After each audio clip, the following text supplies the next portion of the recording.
Let's switch gears for a moment and talk about some of today's entrepreneurs. Yep. Like who are the people that you are excited about, that you admire, who are in their 20s, let's say? Well, Zuckerberg immediately comes to mind with Facebook. He's got a singular vision and sort of drive that you don't see too often. So I think he's going to be very successful.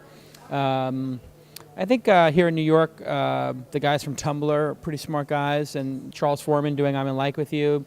There's a whole little group of them. They haven't hit it yet, but they're working hard and they're having fun and they're being creative. So I think they will. What do you think of Silicon Alley today? It's very inspiring, actually. I think the creative destruction that Henry mentioned in his opening remarks is very true. And I mentioned the same word, creative destruction, last night. When people lose their jobs, when the market gets really bad, you have a lot of talent out there looking for something to do. And they're not going to sit there and idly just do nothing, even though they can't get a job. They're going to build companies. And that is exactly what built Silicon Alley the first time. 93, 94, 95, there were no jobs. Young people started websites, started online services, started CD-ROM companies, started web shops. And then all this brilliant innovation came out of it. DoubleClick, iVillage, et cetera.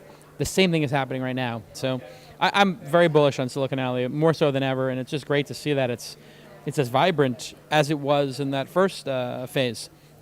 Even more so because you had the people from the first phase, like Kevin Ryan and John Borthwick and Scott Heiferman and these guys, still doing it. And they're becoming the angel investors on the next set of companies. So that's really rewarding. The first time around, there really wasn't a lot of people investing in it besides Fred Wilson and Jerry Colonna, and so the future is very bright for New York.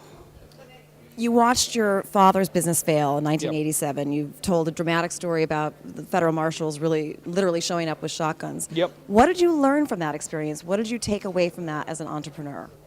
I think you have to plan really well, and be conservative, in terms of not overreaching and being resilient. I think it's very important to keep going. Even if you get clocked like that, even if you fall down and you trip, you got to get back up and you got to keep fighting. I've met a lot of brilliant people who they start a company, it doesn't work, and they give up. Jimmy Wales, started his search company a year ago and was on the cover of Fast Company saying he's going to kill Google, and then he gave up after 11 or 12 months.